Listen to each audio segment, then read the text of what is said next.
Yeah, hello scrappers. Been pretty windy the last few days, so it's supposed to be windy today, which it was this morning. And I think we're talking 10-mile-an-hour winds tomorrow, but right now it's down to like 7-mile-an-hour winds, so I thought I'm going to go ahead and pull this up here and start cutting it up. At least hopefully I can get a lot of this that's hanging off the back cut up today and maybe in the morning.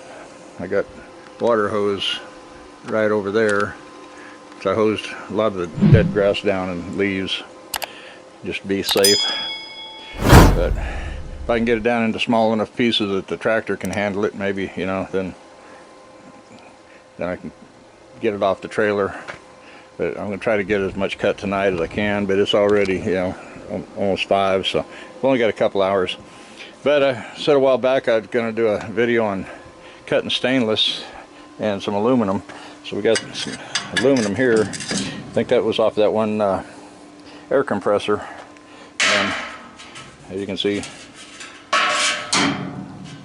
the magnet didn't stick. I'm kind of hanging up on these ridges.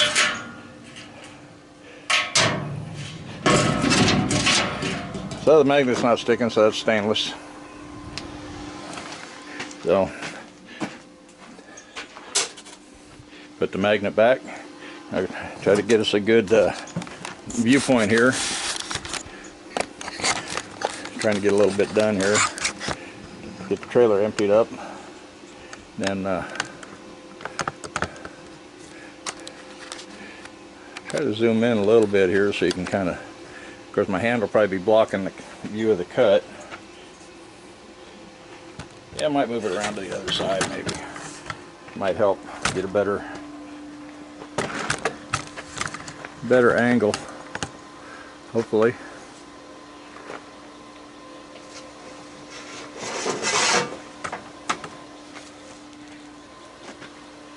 Yeah, I've been inside the shop yesterday a lot.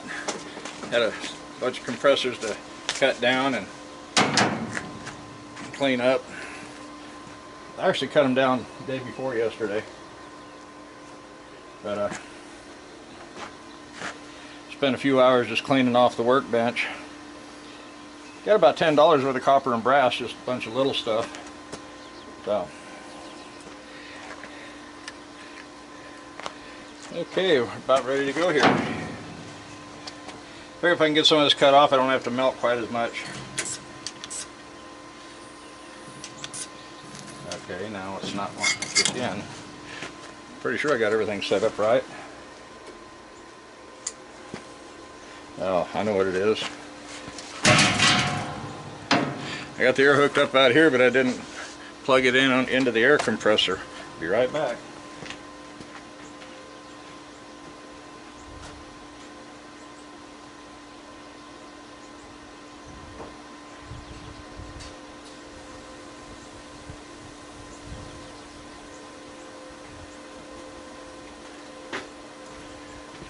I don't know, is that a sign of old age, forgetfulness? It might work now that it's got some air pressure. I should have looked at the gauge. Yeah, showing air pressure on the gauge now. Woohoo! We might be in business.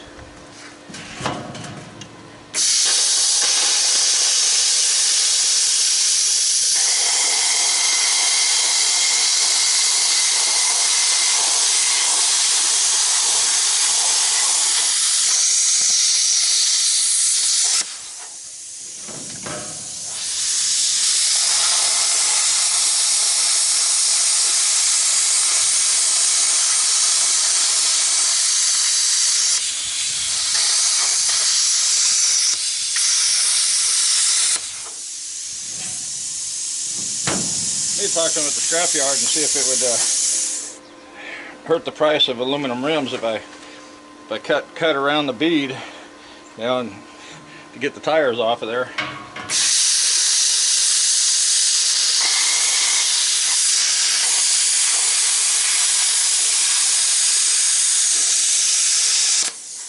I have the tires off, then I could go ahead and I'm not going too fast either.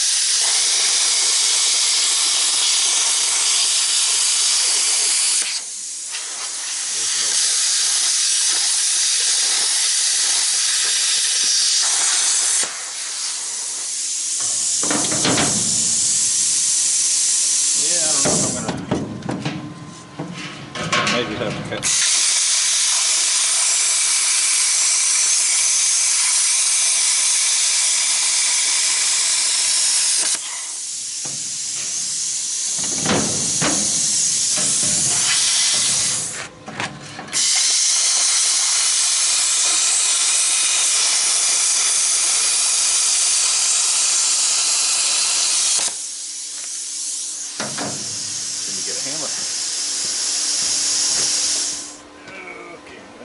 Hanging there, where'd it go?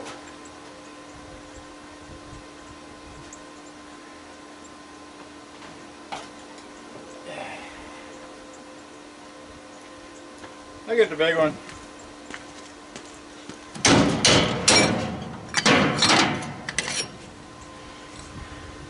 Not real thick.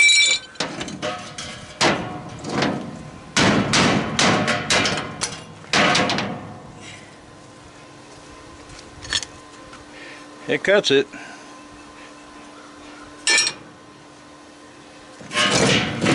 Okay, that needs to go out to my melt pile. There's a couple pieces there that are good for clean cast. I'll go ahead and set that on the workbench for now.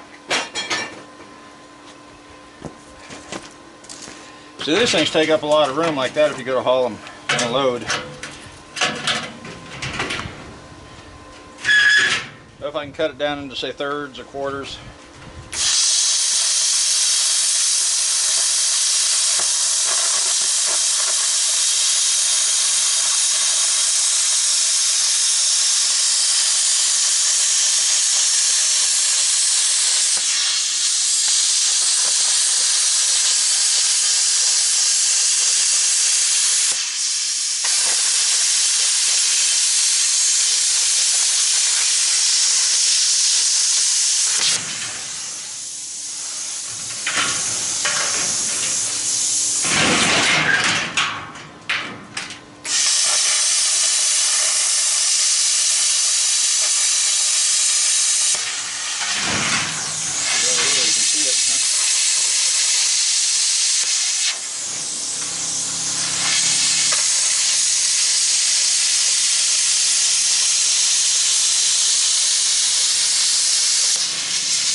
This is pretty thin stainless, but you can see how fast it's cutting it.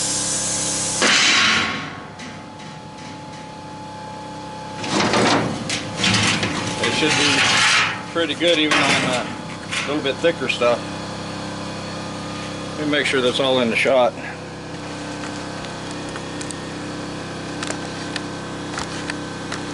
Yeah, I don't know if that last bit was even in the shot.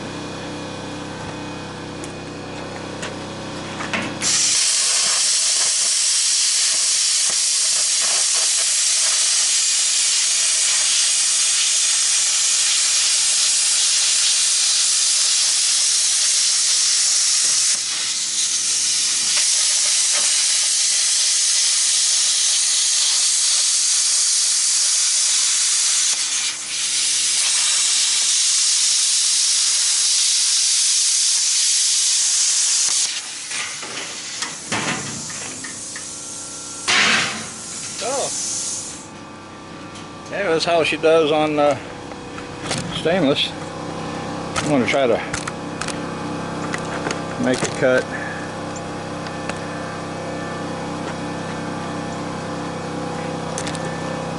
Get that out from under the leg.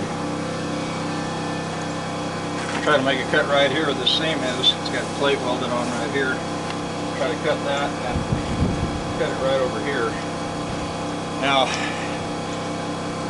one bad thing about these things that are all twisted up like this, sometimes it'll be very springy. So when you make a cut, you have to make sure you got a little room to move. That thing may spring back on you.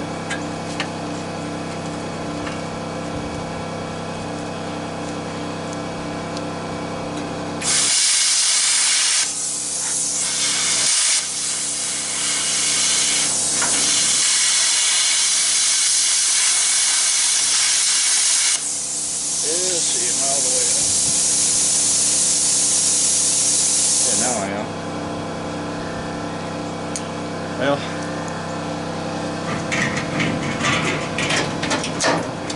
ground it out to the to this, it might help.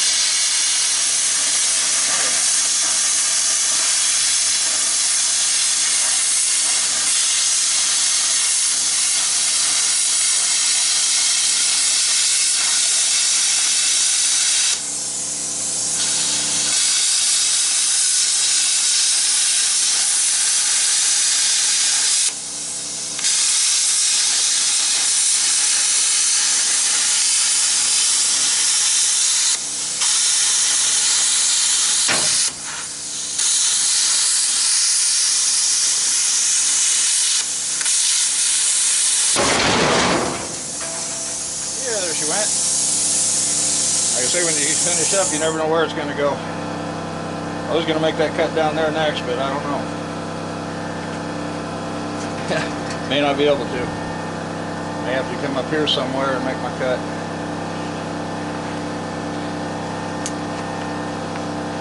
You never know when it's twisted up which way the pressure is actually pushing, so you got to be kind of ready for it to spring.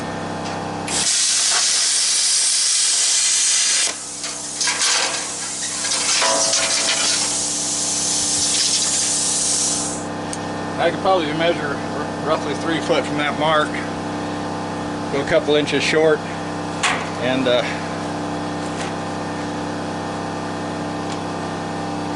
make my cut.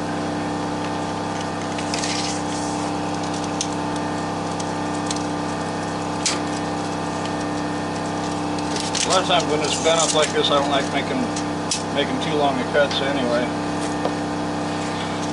I'll probably cut it somewhere in here.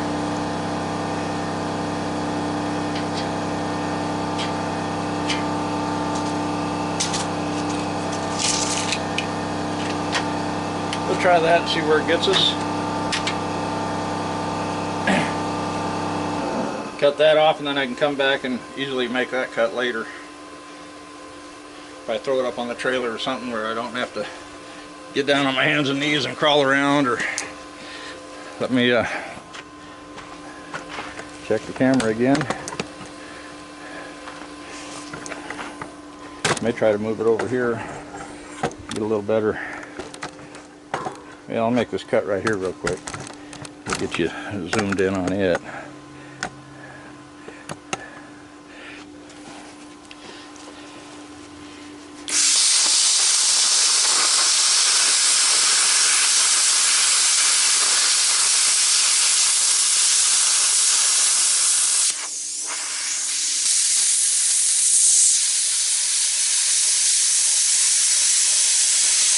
I think Harbor Freight sells them sleeves you can get.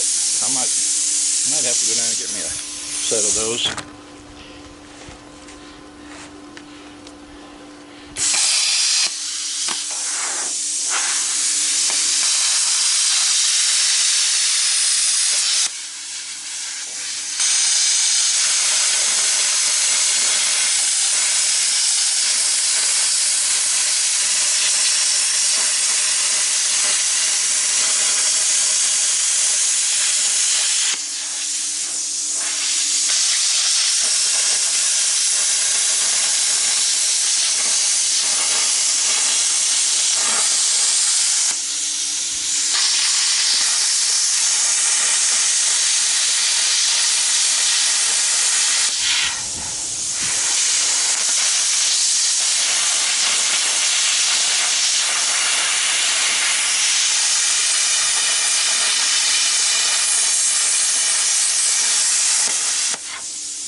Definitely cuts a lot better than that cutting torch.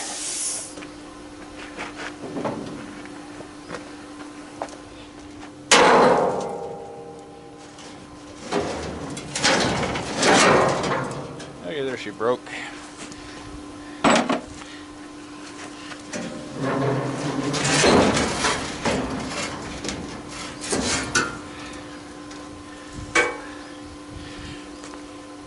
Okay, I don't want to bore you guys too much with cutting this thing up, so I'll go ahead and call it a video. Now, this plasma cutter, for anybody that's new to the channel, I have this on my Amazon affiliate page, and I'm not sure about the price right now, but it was like right at $200 when I bought it. And so far it's been a really good little plasma cutter. It's cutting really good. I've bought plenty of extra tips, consumables, and so if you're looking for a plasma cutter, this is a pretty good one for $200, I think. It's been serving me pretty good. I've cut up quite a bit of stuff already, and you see I got a little job ahead of me here. So hey, if you enjoyed the video, give it a thumbs up, share it with your friends. If you're not a subscriber, appreciate it if you would, and we'll see you guys in the next video. Bye bye.